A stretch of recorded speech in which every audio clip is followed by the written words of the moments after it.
Smith, if you'd give us an invocation and pledge of allegiance. Okay.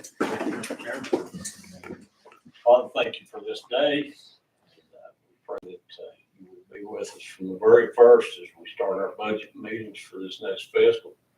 Pray that you be with Steve and work his issues out there to get back, and be with the board as we go through this meeting today, and with Nikki.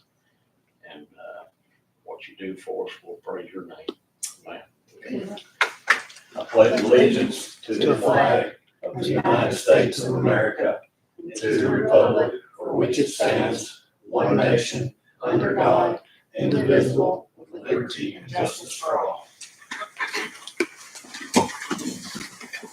We have a short agenda today, and unless anyone has anything, I'll entertain a motion to approve the agenda. So moved. Second. Motion second, all those in favor signify by saying aye. Aye. I'm also aye. Okay, goals and objectives revenue. Yes. Those are two separate topics. Well, can we start with goals?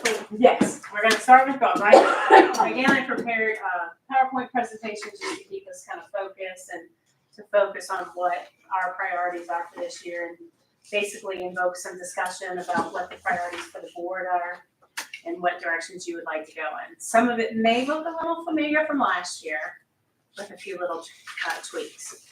So to start out with, we have strategies and goals. So basically, what are the priorities going forward for this budget year? 911 stabilization and broadband, we want to continue progress, especially in the western end, to get that project completed and get more people connected. The ever-evolving situation for emergency medical services in Grayson County, what is it going to look like moving forward, and how do we continue to fund it? Funding has more than, I want to say, quadrupled in the past, since about 2006. So how do we evolve that in current funding restraints, but allowing us to provide the services we need to for our citizens? Sustainment of existing businesses. Everybody's had a pretty rough year. We want to continue supporting our local businesses that already exist, but also maybe some strategic investments in new niche businesses here. And one thing we have talked about at length is cost-effective housing for citizens. You know, the market has gone up considerably, and how do we get people in housing here in Grayson County? Two things we need to determine the status of. I have Baywood School and EDA funding. Are we going to continue to send money to the EDA this year? Baywood School, we already discussed putting the project or redesign of Baywood School on hold. Is that going to be continuing with this board? And if so, it's going to lead to some further discussions later on in the budget session. Steve, is there anything you want to add? No, I don't think so, not yet. Okay.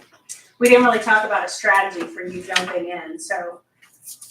I think the only add for me is, and Nikki, as we discussed, is a real plan for EMS, a way forward. I think we're going to have to lay it out on paper, what that looks like from a year-to-year process, and kind of get a roadmap for that, to where the board is comfortable understanding what those funding draws will be, and as we're moving to try to, as we lose Baywood or Freeze or whatever other location goes offline, if we decide to increase GGMs, I think we need a kind of a roadmap for that piece in my mind. Can you turn him down just a little bit? Of course. It's kind of getting into my head. Sorry. It's like the best I've ever heard, Steve.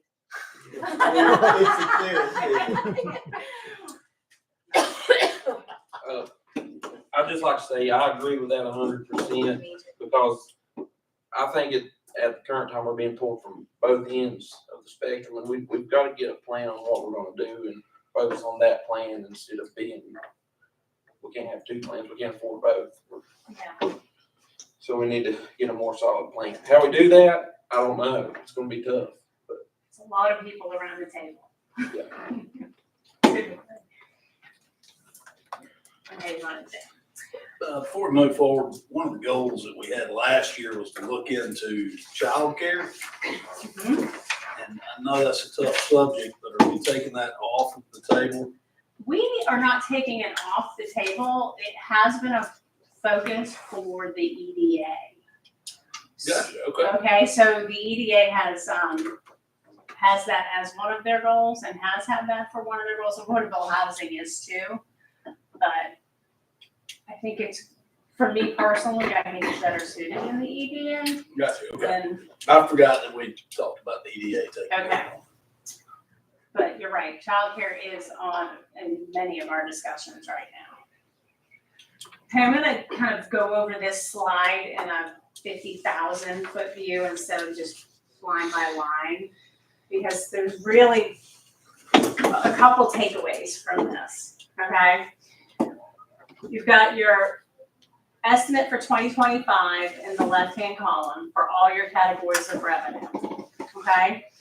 And then 2026 and the difference, okay? Last year, our 2025 budget estimate for 2025 was $29,436,473. 29 million, What did I say? thousand. You're right. I'm so sorry. I'm still firing a little differently than normal. Not trying to make excuses, but please feel free to correct. 29,436,473 for our 26 estimate. It's conservatively estimated right now at 28,999,880, and that's a reduction. That's budgeted right now by 436,593. I'm going to kind of highlight some of the differences. We have about 68 million in $6.8 million in new construction. So there's a decrease right now in that revenue, but that may not stay permanently at a negative, as a reduction. Local taxes, our communications tax, our vehicle license fees, grantee tax, recordation taxes, those are trending right now a little bit down. So that I conservatively estimated a decrease of 70,000. Fines and forfeitures, which is not a big category of money for Grayson County, but it is significantly down. I did stop by and talk to the clerk of court and just said, hey, are we not finding people? Or in her best estimate yesterday evening was that people just aren't paying right now. They're behaving. So that would be a really optimistic view. Revenue from use of municipality has gone up, and most of that is attributable to the VRE bond dividends. We haven't drawn down all that bond funding yet. Big decrease in charge of services. Anybody want to guess what that's attributable to? Say it again. Charges for services, big drop, 268. We lost it now. Trash. Absolutely spot on. It's the refuse for independence.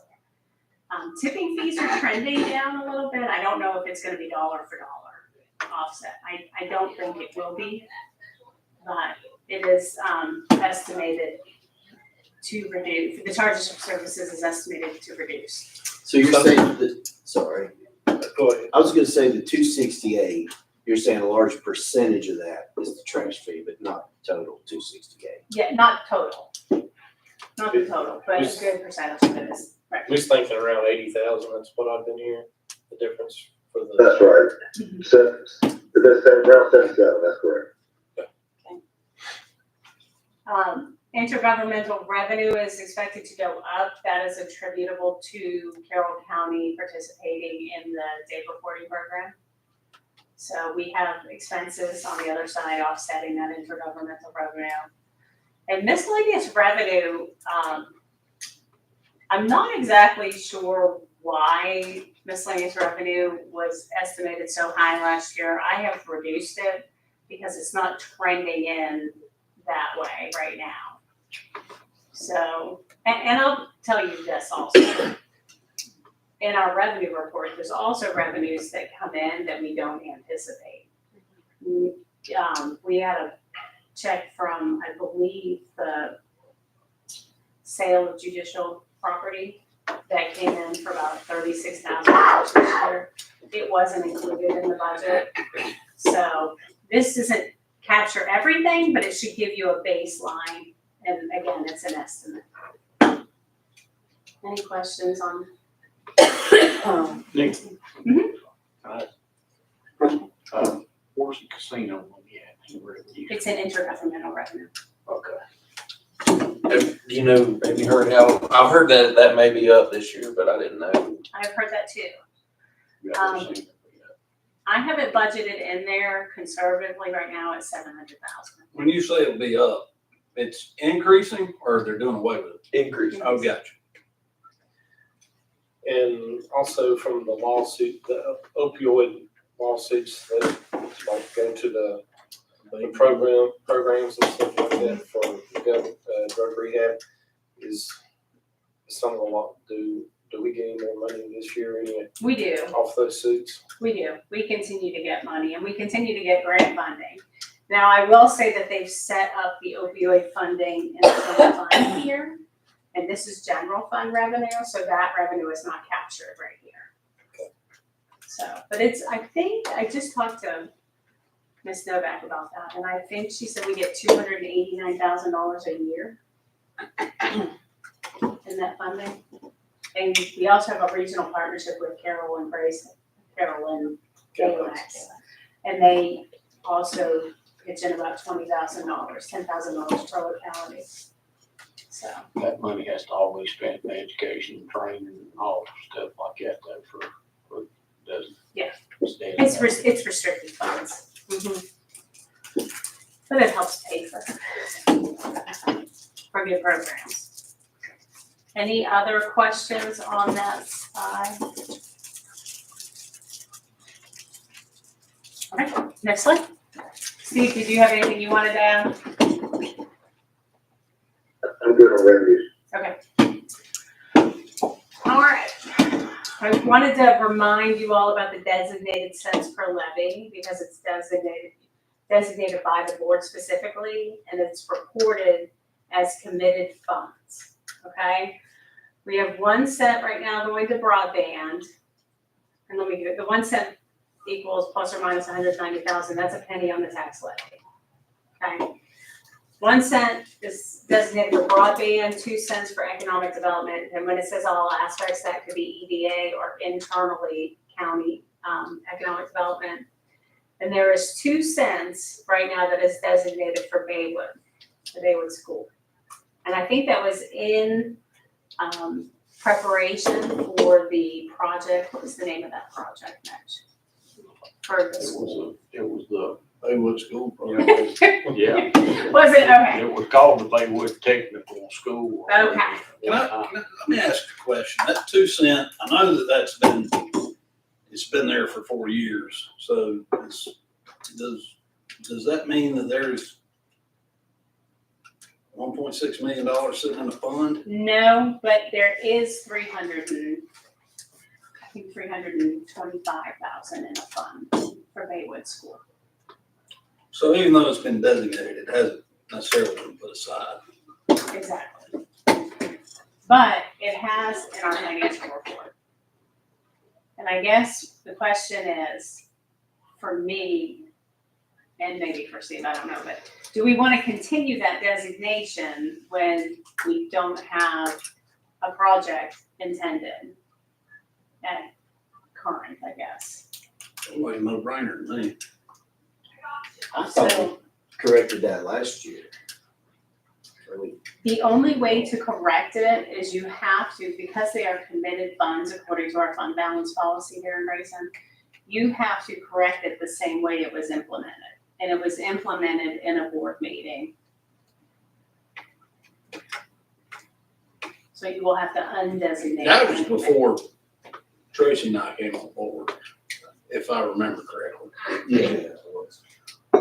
if there is some movement towards wanting to do that, we can do the legwork to get that in your board meeting. That That's something- decision was made the last tax increase when they said, okay, we're gonna raise the tax 6-7 cents and here's what's gonna be designated for. And that's how that came. Yeah, but I'm having a hard time understanding how you can just, in a board meeting, say you're gonna designate 2 pennies, $190,000 a year, 4 years into it, there's only $300 and some thousand in that fund.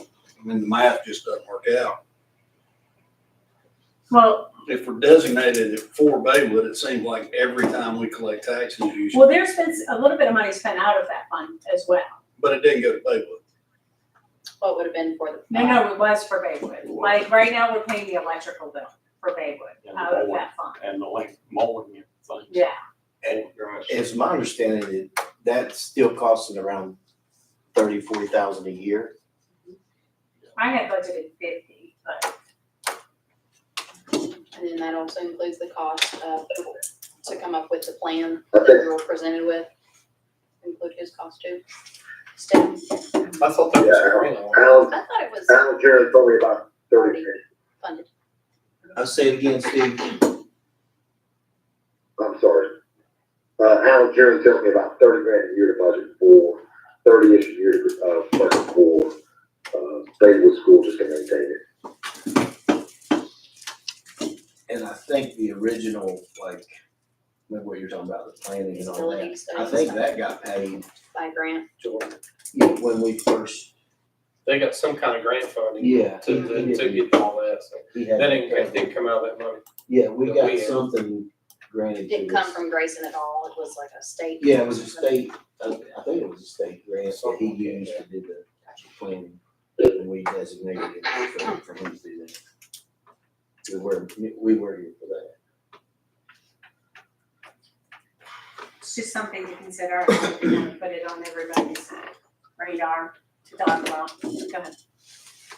Hey, just one more question on this. Sure. 2 cents for economic development. If it's not used through the EDA, what's an example of how we use that? Do you know? How we use that? Yeah, I mean, that's $380,000 a year, so. I'd have to go back and look. A lot of times it's put into the budget, but it's not utilized. And then if the EDA were to come and say, hey, we got this big organization coming in, they're gonna create a bunch of jobs, we could release that, correct? So it just goes into fund balance. At the end of the year, yeah. Just means we don't have as many expenditures. You know, when stuff starts getting tight, there's certain triggers that you don't pull. That would be one of the triggers. We didn't give EDA no more money. Yeah, we haven't. And that's already been stated to them in the last meeting that don't look for money for this budget year. Hey, Mitch, speak into the mic so I can hear you. Okay, sorry, boss. Both Mitches. Is it on?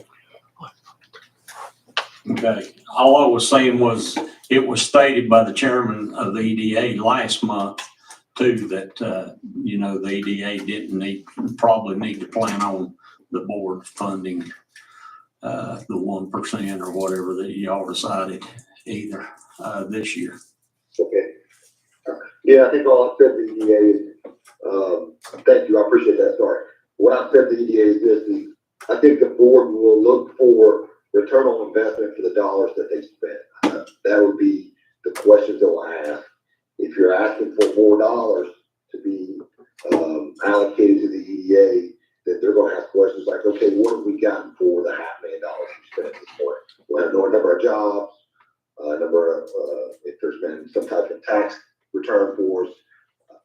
That was my kind of feedback to the board, the EDA, I'm sorry.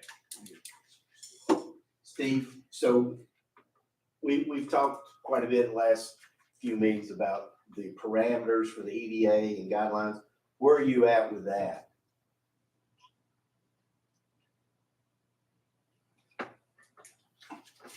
Was that to me? Yes. In other words, Okay. if they want to allocate money to a company or individual that's starting a business, What are the guidelines? Yeah. Where are you at with all So, that?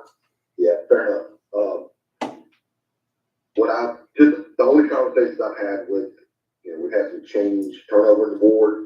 What I told them is they have to focus on, job production. I got a meeting with Steve Durbin to kind of lay this out. From his perspective, he doesn't think we're giving enough guidance to the EDA, and I think we need to kind of guide them in a little bit different way than we have over the last year. And so, anyway, what I've heard from the board supervisor is job production, job production, job production, and unless there's going to be another priority at this point. And if it's childcare, then certainly we can have that discussion as well. But that would really be your thoughts on how you want to drive the EDA, and then us to kind of dive into that.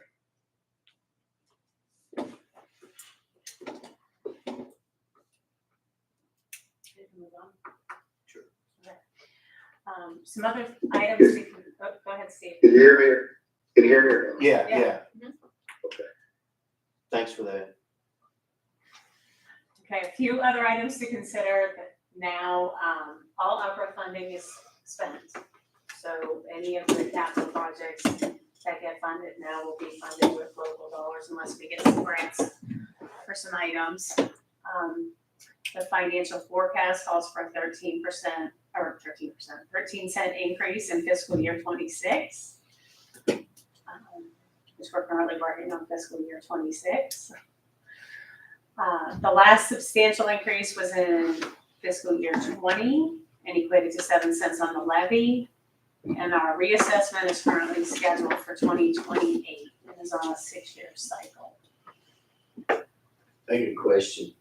On the ARPA funding, Mhm. is there any concerns that any of that might get clawed back? Not from my standpoint.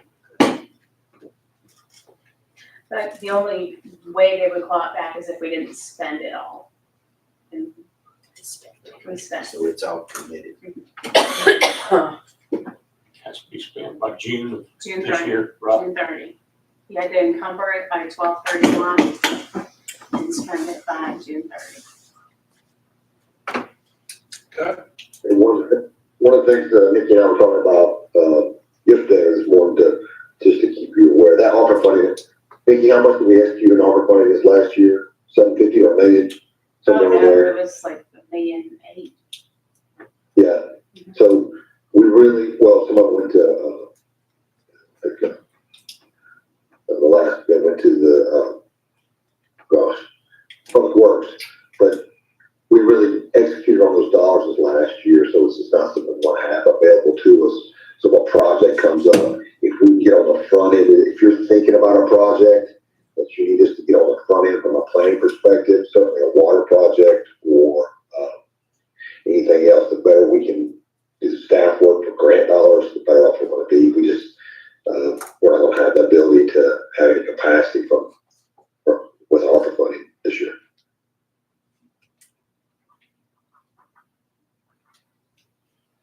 Excellent. So is finance, Go back.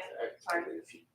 the financial forecast is suggesting 13 cents Mhm. for this year. Yep.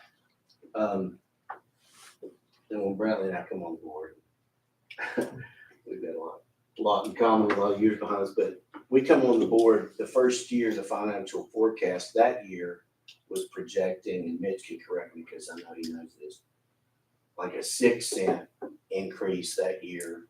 And that was also the reassessment year.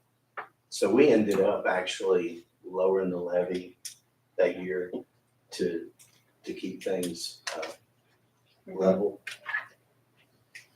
So when I know we were given this financial forecast yet last year, the year before, I can't remember to look at. I didn't go and do Mhm. so you have to correct me where I get out of line here. But the financial forecast, it's always calling for a tax increase. And I realize everything's going up and we've got things coming out that we wasn't expecting. But what's the flip side of the financial forecast? Is there a point on the financial forecast that says you might want to look at cutting X, Y, and Z Or is it always just a tax increase? Well, anytime you're doing a financial forecast, you have to factor in some kind of CPI. You know, most all of your expenditures are increasing right now. Well, I mean, just over time, they increase. And with local government, your funding source is very limited. You know, you get federal and state dollars and your local tax dollars. That's really all you have. Right.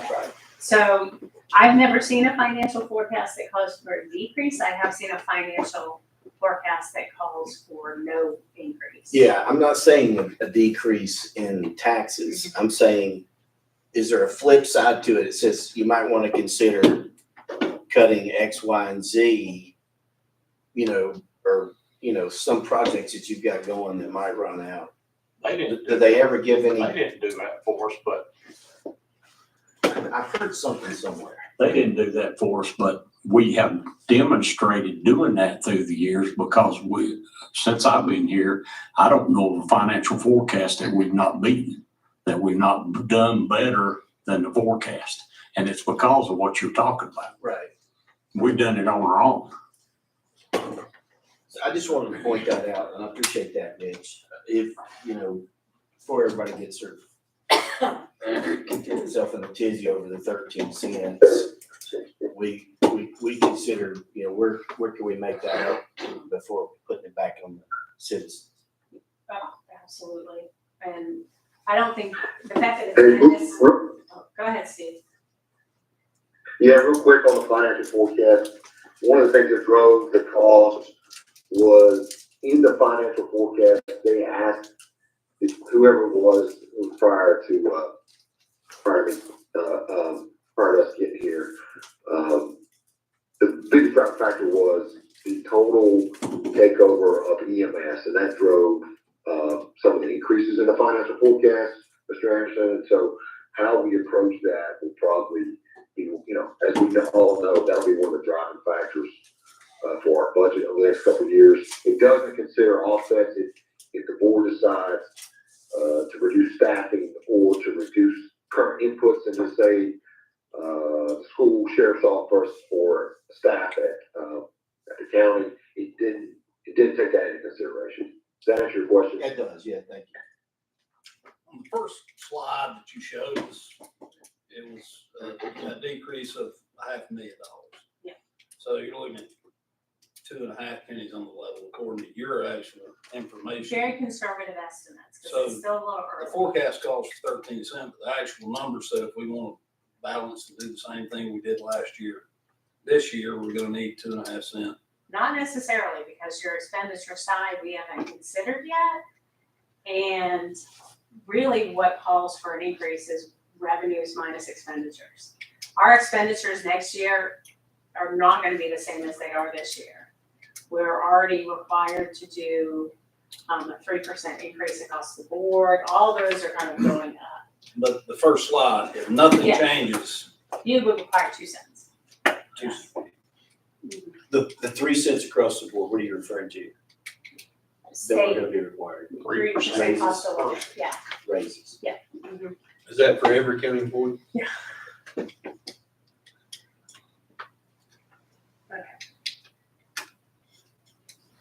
So basically, this is basically for you all. And you don't necessarily have to answer today, but just some things to think about as we're moving into the next phase of our budget meetings, because we'll be working on the expenditures. I mean, we've already done a lot of work on the expenditures, but we'll continue to. So how do you balance increasing inflationary costs on level revenue?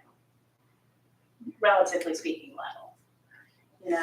The options really are to raise revenue, decrease spending, and decrease staffing, obviously decreasing services. We kind of went through some of that last year with the Independence trash.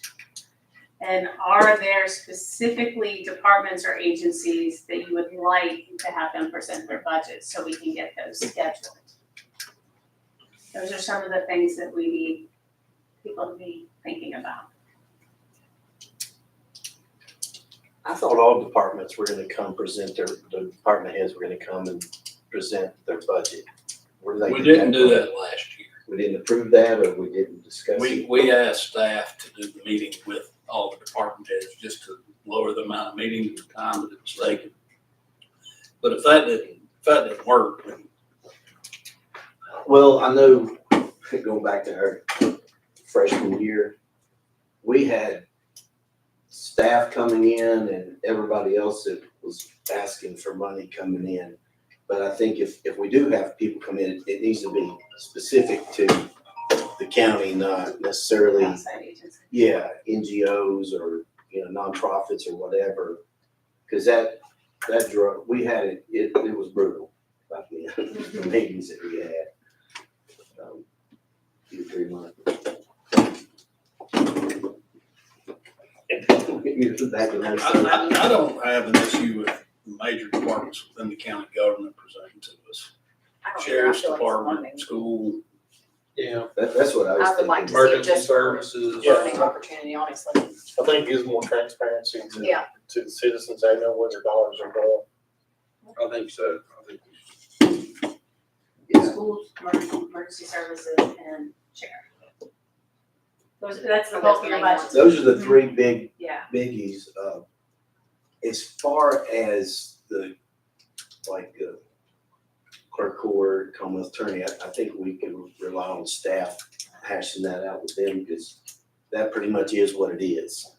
Am I correct? I think so. Steve, did you have anything else you wanted to add? I'm sorry, I had a hard time hearing. Do they want everyone in to brief?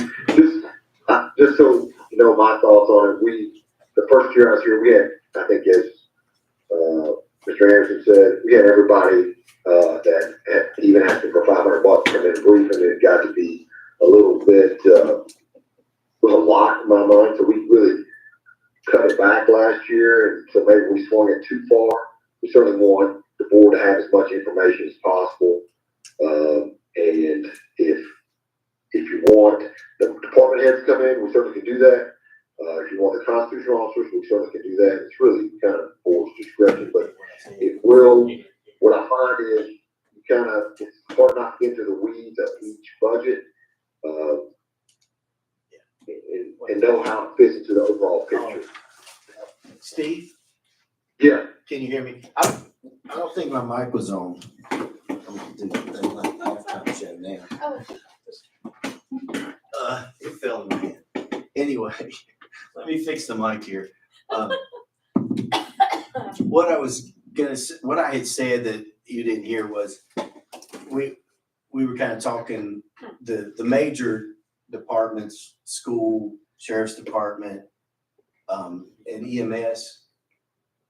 Those department heads come in, did I miss one? Public Works, but I mean, I think that Steve can handle. And as far as the rest of them, we was just gonna rely on staff to kind of hash it out with them, what their budgets look like. Because the clerk court and the Commonwealth's attorney and treasurer's office, they're pretty much set on, what they do. That is what it is, kind of thing. Does that sound fair? Sounds great to me. And I do appreciate that you all did cut back on the meetings last year and took the lead and done those things. And it means a lot when you've got administration that you trust to do that. So that's a big deal. Sounds great. Thank you. Okay. Easy peasy. Next budget meeting, April 3rd. Same time. Before we adjourn, what do you, is that when we get the hatchet out, or? Are we talking about expenditures on that?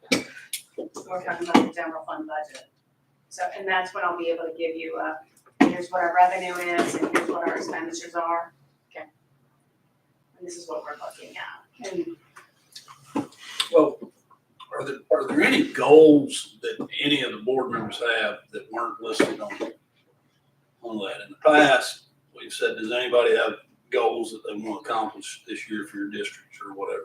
I'm sorry, I didn't want to. I'm Just, coming from my district, I do get a lot of questions about the Baywood School project. And it was my understanding that we basically passed that hat on to EDA. Am I correct? Did we allow the EDA? Not completely yet. Is it ours I still? thought it was that if it's sold, they have to do the selling. It's my understanding. But we are looking into, I mean, I guess I just. Mhm. Not, at least the conversations that I remember is not necessarily selling to generate revenue, but selling to take liability off of the books. Right. Same thing with Mount Rogers School, which will leave us with Bridle Creek School that really is not salvageable, but it's still being used by the school system, and as long as it's used by the school system, the county doesn't really have anything to do with that one. If it ever stops becoming or staying a school, it reverts to Bridle Creek Church, and Bridle Creek, the school stops doing it, it belongs to the heirs of Bridle Creek Church. So the county, and I think the school handles all the maintenance on Bridle Creek School, which I don't know why I'm even bringing that up, but there are liabilities. I mean, Mount Rogers School is historical. There's a lot of people that are fond of it. Fact is, it costs this county a bunch of money to maintain. Same thing with Baywood School. Y'all reminder, you give them Mount Rogers School one to.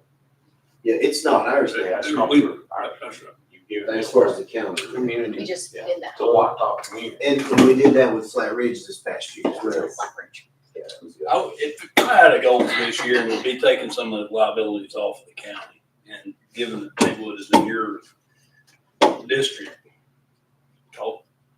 If it was me, I'd say talk to the folks and see what they want to do with it, because the county doesn't really want to fund it and doesn't want to put any money into making it something. I mean, it's like, we're trying to create a business to put in an asset instead of, I mean, it's square peg round hole. So basically, as far as the public's concerned, it's kind of, at this point, open for bids. If there was a business interested to come in and purchase the entire school, And that's why you all put it in the ADA and the. that's what I thought. Or if They're the ones that can do Or if that. the community wanted it and they were gonna take care of the power bill and the lawnmower. That's gonna be a heavy lift though, because $30,000 a year, that's a lot for the community to come It's a up lot with. for the So neighborhood. I guess that's open for discussion. I would like to see some kind of business or something come in there to be able to benefit the community and the We- county and everybody, would benefit, but. And a lot I've of, had a proposition for the building, but I'm not really at liberty to talk about it right now, but I could pass it on. Does it seem like we have consensus across the board that if an opportunity came up for us to divest from Baywood School, that we would? just as long as it, I think the sentiment from the district is just that it is, ideally, we'd love something that offered jobs to people within the community, and also just to be an asset to the community, whether it's, you hear everything. Well, if you all went to the meetings, some of the things that he proposed as part of that multi-part project, childcare, healthcare, things like that. They just want to see it, they don't want to see it go to waste. Well, now that you know the consensus of the board, I'd say take that back to your community and say that this board is favorable to turning it over into somebody's hands who want to do something positive. I'd like to just, always have open communication so that I can be up to date on the information I give my residents as to kind of what we're looking at. And Steve's done a good job of that. I plan to talk about this, probably have a closed session discussion. I have an opportunity on the school. Certainly would, there's 42 jobs associated with it. So there is jobs associated with it, but we should have it probably in, a closed session meeting, and then, Barry can have some more information and talk to the community about pros and cons of that. And stuff. Do you mind pulling up the goals again? that's fine. Because we're ready to First, yeah. adjourn after this, aren't we? So everybody got a few more minutes? I know EMS is moving forward, is gonna be the bulk of where our tax levy is gonna have to be increased. And I don't wanna say this county is not ready to afford a full out EMS system, in my opinion, just yet. We need to approach that with caution and not with speed. We still do have a volunteer service, as fragile as it is right now.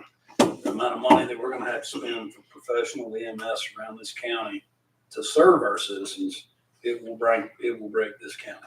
It will bankrupt this county if we have to do that. So, and I know that I've said that for the past 3 years, but man, if we could get creative and stretch our dollar with our local volunteer system that we have, it's gonna let us kick the can down a little bit further before we dive into that abyss of, we can't afford to do it. So, And just speaking from Michigan, he knows all about it too from being on the Galax Grayson board you did. It's just like one Carroll County, whatever county, it's just you're fighting against each other. Increase because of supply and demand. There's not enough supply of paramedics and it's just continuing to increase and increase. So even if we were to start, just say theoretically we wanted to make this whole county paid, we probably couldn't find the employees to do it anyway. And one point I want to make too is with our volunteers. I talked to them a lot. One called me today talking about some issues, and I think we've just got to be careful from our county standpoint not to micromanage the volunteers. We've got to. They've done this for years, since the 1970s or maybe before. Ever since we've had EMS, they've done it. They know how to handle it. Sometimes we need to just step out of the way. So the county needs to be a support to all of them. It doesn't need to be a dictatorship from the county to our volunteers, because we'll lose our volunteers, every one of them, if that happens, I'm afraid. yeah, and I think there's some instances that could be happening. So a couple of questions I've got on the goals. Sustainment of existing businesses, what is define that? Is this last year's goals? No. Okay. Well, the first two, those were the goals last year, the first two. Right. The last three are new. And some of that, has come due to hurricane money that has come into Grayson County, and as well as opportunities like the housing for citizens through other private foundations. But the first two is really what the board had last year. Yes. And we haven't set any new goals this year, just picking apart the ones that. So I personally don't have any goals other than the services that this county provides. I think all of our departments stretch dollars a long, long ways to provide services in this county. And I'd hate to see services cut when they all stretch the dollars very far. We're fortunate in this county that we have resourceful people to do that. So the niche businesses, what's that? Steve, are you gonna take that one? I think that's going. Yeah, that's me. Yeah. Is that, okay, I can wait. I don't know. Yeah, I thought that was me. your word. We got a couple of things we're trying to work on from a development standpoint, and I don't know that there needs to be dollars so much as though I do think we might need, we may have to figure out how to incentivize from whether if it's Baywood, do we? Hey, how much Steve, we're- let's just Yeah. wait till you're back in person to talk about these business That's fine, that's opportunities. fine. I did. And that way we can do a closed session and ask a lot of questions. Just be more convenient if you're here. Steve, I apologize, I'm sorry, I was planning on being there.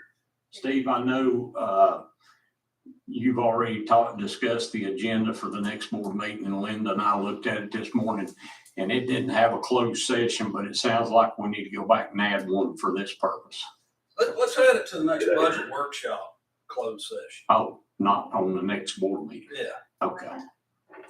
because we're gonna be in talking about budget, everything will be fresh on our mind. And So does that suit everybody? Yeah, I'm good with that. So as far as goals, we know that the first two was something we've been focused on for this year, so maybe we just get an update on where we're at with those and how the last year's gone for us, where we thought we would be at this point with the broadband. I think we're getting an update at the next meeting. Okay. Expenditures At the next. So we have- meeting. Okay, Yeah. next week. all right, I'm good with that. What were you saying, Steve? Yeah, we got a wireless authority meeting coming up. We ran a couple of snags on, leasing because of weather and some other issues, but we'll give you a good brief up on where we're at with the communications infrastructure project. All right, does anybody have any goals, additional goals they want to add to it? Or- Well, I don't know if this is a goal, but I don't wanna see any tax increase. And I don't know how we get there, putting square pegs in round holes, I know. But people are strapped still, you know, and that would be the goal of mine. I don't know if everybody else stands with that, but last year, you guys did a great job, cut, you know, and there's gonna be some painful, brutal, hard decisions that we're gonna have to make, and it's just, you know, like I said, we're putting square pegs in round holes, so. That's all I have, Mr. Chair. I would have the same goal. Hopefully we can move forward without a tax increase, but, yeah, just have to see how things play out. I'm good. Thank you very much. Okay. Got anything else for us? I don't. Steve, do you have anything else you want to add? Thank you so much. All right, at this point, I'll entertain a motion to adjourn. So moved. Motion second, all in favor, signify by saying aye. Aye. Also, aye. Thank you all. Good to see you.